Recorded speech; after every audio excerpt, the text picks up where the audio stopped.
പേനെന്ന് തരും, 2 ഒപ്പിടട്ടെ. അല്ല സാറേ, ഇതിന് ട്യൂബില്ല. ഇതിൽ ട്യൂബില്ല, അതല്ലേ? എന്നാ സാറേ എഴുതിയിട്ടുണ്ട് തന്നാൽ മതി.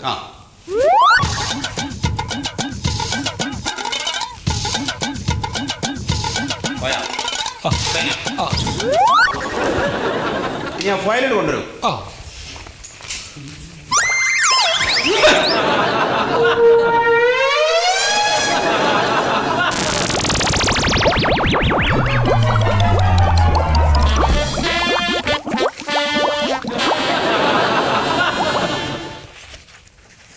Sorry sir.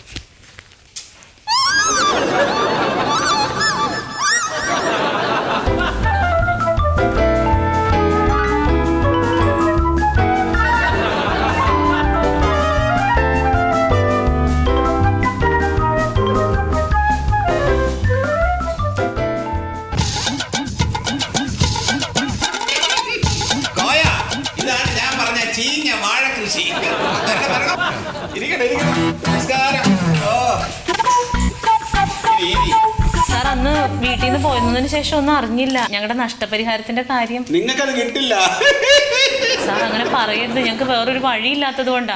സാർ എങ്ങനെയെങ്കിലും ഇത് നടത്തി തരണം ഞങ്ങൾക്ക്. ഒന്നിങ്ങ് വരും. ഇവരുടെ കൃഷി നശിച്ചു, വാഴ കൃഷി. ശരി. പറഞ്ഞ കാര്യങ്ങൾ, വ്യവസ്ഥയിൽ പറഞ്ഞ കാര്യങ്ങൾ ഒന്നും ഇവർ ചെയ്തിട്ടില്ല. ഇങ്ങനെയുള്ള ആളുകൾക്ക് നമ്മൾ എന്തിനാണ് സഹായങ്ങൾ ചെയ്തു കൊടുക്കുന്നത്? സാറേ, നമ്മുടെ കൃഷി നശിച്ചുകൊണ്ടാണ്. ഇപ്പൊ സാറിന് ഒരു 500 രൂപ തരാം. ഇപ്പൊ 500 രൂപ അച്ഛൻ തരാമെന്ന് പറഞ്ഞു. ഒരു 500 കൂട്ടിയിട്ട് നിങ്ങൾ 1000 രൂപ ഇങ്ങത്താ.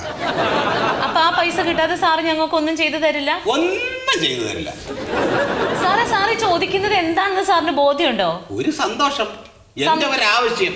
കൈക്കൂലിയാണിത്, കൈക്കൂലി. പച്ച മലയാളത്തിൽ പറഞ്ഞാല് കൃഷി ഓഫീസർ ആയിട്ടുള്ള സത്യശീലന് നിങ്ങൾ 1000 രൂപ കൈക്കൂലി തന്നാലേ ഞാൻ കാര്യം ചെയ്തു തരൂ. നിങ്ങളൊരു സർക്കാർ ഉദ്യോഗസ്ഥനാണ്, അത് മറക്കരുത്. അതെന്താ, സർക്കാർ ഉദ്യോഗസ്ഥന്മാർക്ക് കൈക്കൂലി വാങ്ങിക്കാൻ പാടില്ല എന്ന് എവിടെയെങ്കിലും പറഞ്ഞിട്ടുണ്ടോ? അപ്പോ ഈ തീരുമാനത്തിൽ മാറ്റമില്ല? ഒരു മാറ്റമില്ല. സാറിന് എന്തെങ്കിലും പറയാനുണ്ടോ? ഇല്ല, സാറ് ഇന്ത്യയും കൂടി ചേർത്തിട്ട് തന്നെയാണ് അപ്പൊ 1000 രൂപ പറഞ്ഞിട്ടില്ല. വേറെ ഒന്നും പറയാനില്ല. അപ്പൊ ഇനിയിപ്പോ ഞങ്ങൾ ഇരുന്നിട്ട് ഒരു കാര്യമില്ല. ഞങ്ങൾ ഇരുന്നിട്ട് ഒരു കാര്യമില്ല. അപ്പൊ ശരി, ഞങ്ങൾ ഇറങ്ങാണ്. ഒരു മിനിറ്റ് സാർ, ഒരു മിനിറ്റ്. സാറും പോവരുത്, ഒരു മിനിറ്റ്. ഇതൊന്ന് കേട്ടിട്ട് പോകാൻ പറ്റുമോ? എന്ത് കേൾക്കണം? എന്താ പാട്ട് വെക്കാനാ? പാട്ടാ, ഒന്ന് കേട്ടോളൂ.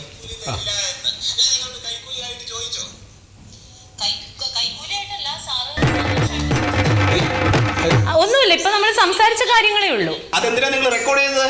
വെറുതെ ഒരു രസത്തിന്. സാറിന് പറ്റുന്ന കാര്യം ചെയ്തു, ഞാൻ എനിക്ക് പറ്റുന്ന പോലെ ചെയ്തു. സാറുമാര് വിജിലൻസിന്റെ അറിയിപ്പൊന്നും കേട്ടിട്ടില്ലല്ലോ? കൈക്കൂലി ചോദിക്കുന്നതിന്റെ വോയിസ് പ്രൂഫ് ആയാലും മതി നിങ്ങളെ പോലെയുള്ള സർക്കാർ ഉദ്യോഗസ്ഥന്മാരെ കൊടുക്കാൻ.